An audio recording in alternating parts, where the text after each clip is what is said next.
വലിയ നര തന്നെ എൻ്റെ വീട്ടിൽ വന്നിട്ട് എന്നോട് ആവശ്യപ്പെടുകയായിരുന്നു. ഇവരെല്ലാം കൂടിയും സമരം ആയിട്ട് അമേരിക്കയ്ക്ക് പോകണു.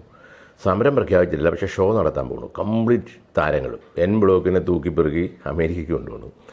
അപ്പോൾ ഇവിടെ ഷൂട്ടിങ് നടക്കില്ല. വിനയൻ ഉദ്ദേശിച്ചാൽ ചിലപ്പോൾ ഒരു സിനിമ ചെയ്യാൻ പറ്റും. അന്ന് എനിക്ക് തോന്നുന്നു ഞാൻ കാശിയോ അങ്ങനെ ഏതോ സിനിമയുടെ പണിപ്പുരയിൽ എന്തോ നിൽക്കുന്ന സമയമാണ്. കാശി കഴിഞ്ഞു, ഊമപ്പുണ്ണിൻ്റെ തമിഴ് എന്തോ ചെയ്യാനുള്ള സമയം. അപ്പോൾ ഇവർ പറയുന്നത് ഉടനെ അടുത്ത 2-3 ആഴ്ചയ്ക്ക് സിനിമ തുടങ്ങണം. അങ്ങനെ മലയാള സിനിമയുടെ ഷൂട്ടിംഗ് നിർത്തി വെച്ചുകൊണ്ട് ഒരു വിഭാഗം ആൾക്കാർ വെളിയിൽ പോകുന്നതിനോട് യോജിക്കാൻ പറ്റില്ല. വിനയൻ എന്ത് ചെയ്യാൻ പറ്റും? അന്ന് എന്നെ ആർക്കും ഉപയോഗിക്കാവുന്ന ഒരു ഇൻസ്ട്രുമെൻ്റ് ആയിരുന്നു അത്. അത് പിന്നാണ് കാര്യങ്ങളൊക്കെ മനസ്സിലായത്. കാരണം ഈ ഹനുമാനെ കണക്ക് എന്നെ വന്ന് പൊക്കിയപ്പോൾ വീണു പോയെന്നുള്ള അത് വേറെ ആരെങ്കിലും പിടിക്കാശാനെ നിങ്ങളുടെ കൂടെയൊക്കെ ഒത്തിരി വലിയ ഡയറക്ടർമാരുള്ളതല്ലേ മലയാള സിനിമയിൽ. ആരെങ്കിലും നിങ്ങളൊക്കെ വിളിച്ചാൽ കിട്ടത്തില്ല എന്ന് പറഞ്ഞ് എനിക്ക് വേണേൽ ഒഴിയായിരുന്നു. പക്ഷെ ഞാൻ ആ പറഞ്ഞതിനകത്തൊരു ന്യായമുണ്ടെന്നും എൻ്റെ നിലപാടതാണെന്നും ഒക്കെ വെച്ചുകൊണ്ട് ഞാൻ അന്നീസ് യാദവക്കറിനുമൊക്കെ വാക്ക് കൊടുത്തു. ആൻഡോ ജോസഫും വന്നിട്ടുണ്ട്. ആൻഡോ ജോസഫൊക്കെ പ്രൊഡ്യൂസറേയും കൊണ്ടാണ് വന്നിരിക്കുന്നത്. റെഡിയാണെങ്കിൽ പ്രൊഡ്യൂസർ റെഡി, വൈശാഖരാജൻ. കഥയും ഒന്നുമില്ല മതി. ഞാനപ്പോൾ തന്നെ പൃഥ്വിരാജിനോട് ചോദിച്ചു. പൃഥ്വിരാജ് പറഞ്ഞു ഈ ഒരു മാറ്ററിന് വേണ്ടിയാണ് സാർ ഞാൻ വർക്ക് ചെയ്യാം, കാരണം എനിക്ക് ഈ എഗ്രിമെൻറ്റ് വേണം എന്നുള്ള അഭിപ്രായക്കാരനാണ്. അന്ന് അതിൻ്റെ കൂടെ നിന്ന 2-3 പേരൊക്കെ ലാലു അലക്സ് നിന്നു, മനസ്സിലായി, ബാബുരാജ് നിന്നു, ക്യാപ്റ്റൻ രാജുവോ, തിലകൻ ചേട്ടനുണ്ടായിരുന്നു. തിലകൻ ചേട്ടൻ പിന്നെ ഇത്തരം കാര്യങ്ങൾക്കൊക്കെ പുള്ളി സടകുടഞ്ഞു എഴുന്നേക്കല്ലോ, പുള്ളി നിന്നു. ബാക്കിയുള്ളവരെല്ലാം തമിഴിൽ നിന്ന് വെച്ചു. ആനന്ദരാജ്, രാജീവ്, അങ്ങനെ ഒരു പറ്റ ആർട്ടിസ്റ്റുകളെ തമിഴിൽ നിന്ന് കൊണ്ടുവന്നു. അങ്ങനെയാണ് ഈ സമരത്തെ സത്യത്തിൽ പൊളിക്കാൻ വേണ്ടി ചെയ്തതാണ് സത്യം. അതിൻ്റെ വാശി എന്നോട് ഈ അമ്മയുടെ ആൾക്കാരായാലും തീർത്തെങ്കിൽ എനിക്ക് അവരോട് പരാതിയൊന്നുമില്ല. കാരണം അങ്ങനെ അമ്മാതിരി പണിയാണ് ഞാൻ ചെയ്തത്, മനസ്സിലായോ. ഞാൻ ഇവരെ എല്ലാം കൂട്ടിയിട്ട് സത്യം ചെയ്തു. അതൊക്കെ പിന്നെ ഒരു സംഘടനാ ഇഷ്യൂ ആയിട്ട് കണ്ടാൽ മതി. പൊളിറ്റിക്സിൽ നമ്മൾ അങ്ങനെയൊക്കെ ചെയ്യില്ലേ എന്ന് പറഞ്ഞാൽ എന്നെ കണ്ടാൽ മതി എന്ന് എൻ്റെ വിശ്വാസമല്ല. എനിക്ക് ആരോടും പേഴ്സണലായിട്ടൊരു ഇഷ്യൂ ഉണ്ടായിട്ടല്ല. അങ്ങനെ സത്യം ചെയ്തു. സത്യത്തോടുകൂടി ഇവരുടെ സമരം പൊളിഞ്ഞു പോയി. എഗ്രിമെൻ്റ് ഒപ്പിടാമെന്ന് അവർ സമ്മതിച്ചു. ഇതൊരു ചരിത്ര സത്യമാണ് മലയാള സിനിമയിൽ. എത്ര പേര് ഇതൊന്നും അറിയാം എന്ന് എനിക്കറിയില്ല. ഏതായാലും സീനിയർ ആൾക്കാർക്കൊക്കെ അറിയാം. ചിലപ്പോൾ ഇത് ചരിത്രത്തിൽ നിന്ന് മാറ്റാനും, നമ്മുടെ വേലായുധ പണിക്കരുടെ കഥ മാറ്റി വെച്ചാണൊക്കെ ഇത് മാറ്റാനും നമ്മുടെ ആൾക്കാർ ശ്രമിക്കും. കാരണം ഇങ്ങനെ വിനയൻ ഷൈൻ ചെയ്യുന്ന ഒരു കഥയൊന്നും വേണ്ട എന്ന് വേണമെങ്കിൽ ശ്രമിച്ചേക്കാം. എങ്കിലും ഞാൻ പറയും ഇതായിരുന്നു സത്യം. അതിനു വേണ്ടിയാണെന്ന് പൃഥ്വിരാജിനെ അപ്പോൾ വിലക്കിയത്.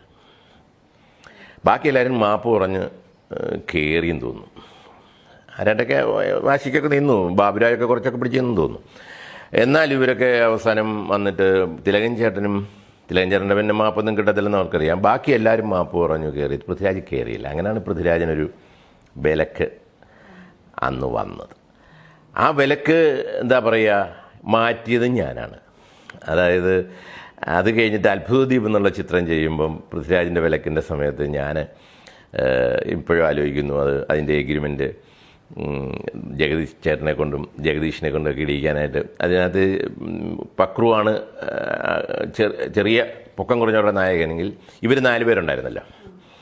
അപ്പോൾ ഞാനിപ്പോഴും ആലോചിക്കും, ജഗദീഷേട്ടൻ്റെ അടുത്ത് ഞാനത് ഒപ്പിടിക്കാൻ ഞാൻ സെറ്റിൽ ചെല്ലുമ്പം കൽപ്പനയുണ്ടായിരുന്നു അവിടെ. ജഗദീഷേട്ടൻ പറഞ്ഞു, ഇതിനകത്ത് നായകൻ രാജു ആണെന്ന് കേൾക്കുന്നുണ്ട്, അങ്ങനോട് അഭിനയിക്കില്ലെന്ന് സംഘടന പറഞ്ഞിട്ടുണ്ട്, പ്രശ്നമാണെന്ന് പറഞ്ഞു. അപ്പോൾ ഞാൻ പറഞ്ഞു, നായകൻ പക്രു അല്ലേ?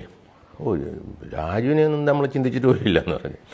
അപ്പോൾ പുറകിരുന്ന് കൽപ്പന ചിരിച്ചു. കൽപ്പനയ്ക്ക് ഇതറിയാം. കൽപ്പന പറഞ്ഞു, പിന്നെ ഇത് പൊക്കം കുറഞ്ഞവരുടെ കഥയാ ചേട്ടാ, കൽപ്പനയ്ക്ക് സംഭവം അറിയാം. അങ്ങനെ എഗ്രിമെൻ്റ് ഒപ്പിടിച്ച് മേടിച്ചു ഞാൻ. എന്നിട്ടാണ് ഞാൻ തുറന്നു പറയാം, അത് രാജുവിൻ്റെ വിലക്ക് മാറ്റാൻ വേണ്ടി ഞാൻ ചെയ്ത ഒരു സാഹസമാണ്. അത് ഒരു പോസിറ്റീവ് മാറ്ററിന് വേണ്ടി ചെയ്തുകൊണ്ടൊരു ചെറിയ കള്ളമൊന്നും തെറ്റില്ല എന്ന് രാമായണത്തിലും മഹാഭാരതത്തിലും വരെ പറഞ്ഞിട്ടുണ്ട്. അതുകൊണ്ട് ഞാൻ ഇതൊക്കെ ഒപ്പിട്ട് ജഗദീഷിൻ്റെയും നമ്മുടെ ജഗദീശൻ്റെയൊക്കെ ഒപ്പിട്ട് മേടിച്ചതിന് ശേഷമാണ് പിറ്റേ ദിവസം ഈ രാജുവിൻ്റെ ദേഹത്തൊരു 50 കുഞ്ഞന്മാരെ ഇരുത്തിയിട്ട് ഞാൻ ഫോട്ടോ എടുക്കുന്നത്. അത് പിറ്റേ ദിവസം പത്രത്തിൽ വന്നു.